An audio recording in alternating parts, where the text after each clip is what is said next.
नमस्कार दोस्तों।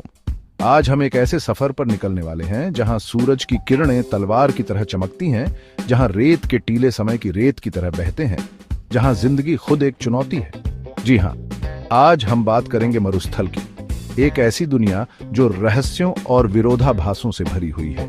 मरुस्थल पृथ्वी पर स्थित सबसे विशाल, रहस्यमय और चुनौतीपूर्ण भूदृश्यों में से एक है। यह एक ऐसा क्षेत्र होता है जहां वर्षा अत्यंत कम होती है, जलवायु विषम होती है और जीवन के लिए आवश्यक संसाधनों का अभाव होता है। लेकिन क्या आप जानते हैं कि इस कठोरता के बावजूद मरुस्थल जीवन से भरपूर है? मरुस्थल की यह निर्जनता और विस्तृत रेत के समुद्र हमें प्रकृति की अद्भुत शक्ति और मानवीय सहन शक्ति की कहानी सुनाते हैं।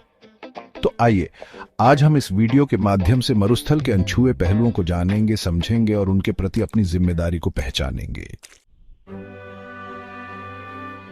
दोस्तों, मरुस्थल को आमतौर पर ऐसे क्षेत्र के रूप में परिभाषित किया जाता है जहां वार्षिक वर्षा 250 मिलीमीटर से कम होती है। यह एक ऐसी सीमा है जहां जीवन के लिए आवश्यक जल की आपूर्ति अत्यंत सीमित हो जाती है। इस कमी के कारण मरुस्थल में वनस्पति और जीव जंतुओं की विविधता कम देखने को मिलती है। लेकिन क्या आप जानते हैं कि मरुस्थल एक समान नहीं होते? दुनिया भर में कई प्रकार के मरुस्थल पाए जाते हैं, जिनमें गर्म मरुस्थल, ठंडे मरुस्थल, तटीय मरुस्थल और अर्धशुष्क मरुस्थल शामिल हैं। हर प्रकार के मरुस्थल की अपनी अनूठी विशेषताएं होती हैं जो उसे दूसरे से अलग बनाती हैं।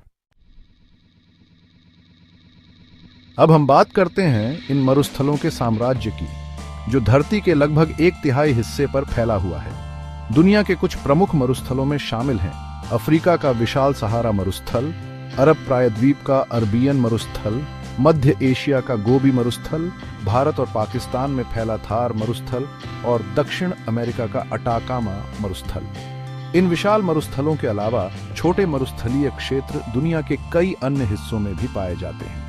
हर मरुस्थल का अपना एक अलग ही आकर्षण होता है, अपनी एक अलग कहानी होती है।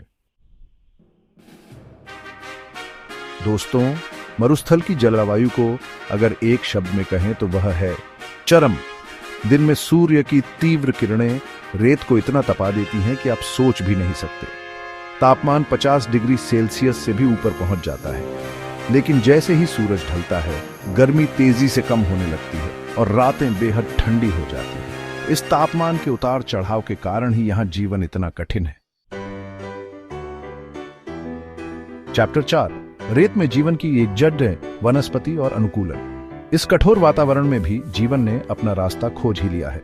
मरुस्थल में पौधे जीवित रहने के लिए विशेष रूप से अनुकूलित होते हैं।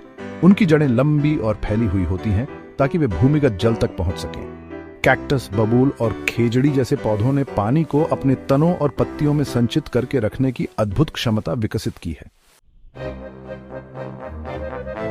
चैप्टर 5, रेगिस्तान के योद्धा, जीव जंतु और उनकी रणनीतियां।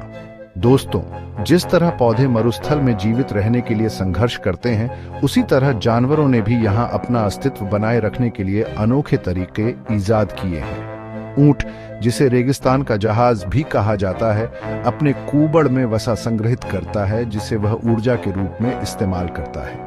रेगिस्तानी लोमड़ी के कान बड़े होते हैं जो उसे शरीर की गर्मी को बाहर निकालने में मदद करते हैं। सांप और बिच्छू जैसे जीव दिन में ठंडी जगहों पर छिपे रहते हैं और रात में शिकार करने निकलते हैं। चैप्टर 6, रेत के रक्षक, मानव जीवन और संस्कृति। दोस्तों, ये मानना गलत होगा कि मरुस्थल में जीवन असंभव है। मानव बस्तियां प्राचीन काल से ही मरुस्थल में मौजूद हैं। राजस्थान के रहवासी जैसे राजपूत, भील और रायका समुदाय पीढ़ियों से मरुस्थल के साथ तालमेल बिठाकर रह रहे हैं। उन्होंने पानी के प्रबंधन के लिए कुंड और जोहड़ जैसी पारंपरिक तकनीकें विकसित की हैं, जो आज भी प्रासंगिक हैं।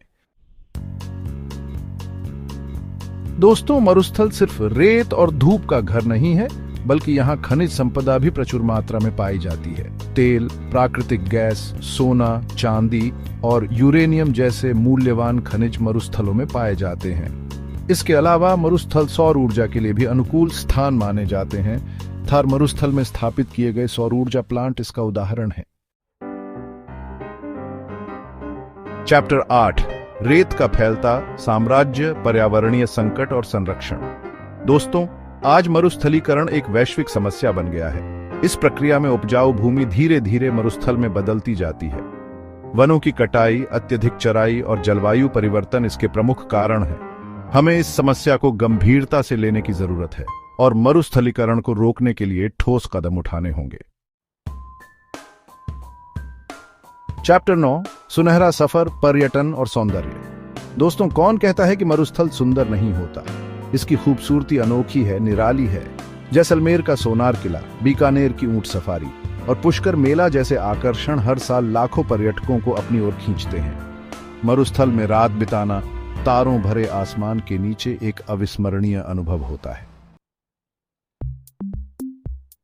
चैप्टर 10, रेत में दर्ज इतिहास, ऐतिहासिक और सांस्कृतिक विरासत। दोस्तों, मरुस्थल सिर्फ एक भौगोलिक क्षेत्र नहीं है, बल्कि यह इतिहास और संस्कृति का भी खजाना है।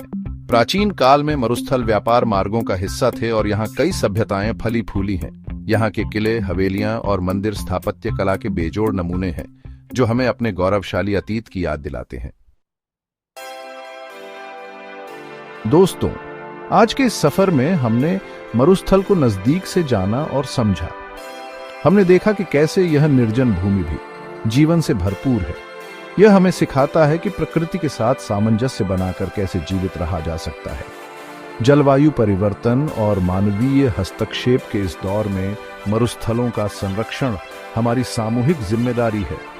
हमें यह याद रखना होगा कि मरुस्थल भी हमारे ग्रह का एक अभिन्न हिस्सा है और इनका स्वास्थ्य हम सभी के लिए महत्वपूर्ण है। आइए हम इस सुनहरे समुद्र की रक्षा करें और इसकी अमूल्य विरासत को भावी पीढ़ियों तक पहुंचाएं।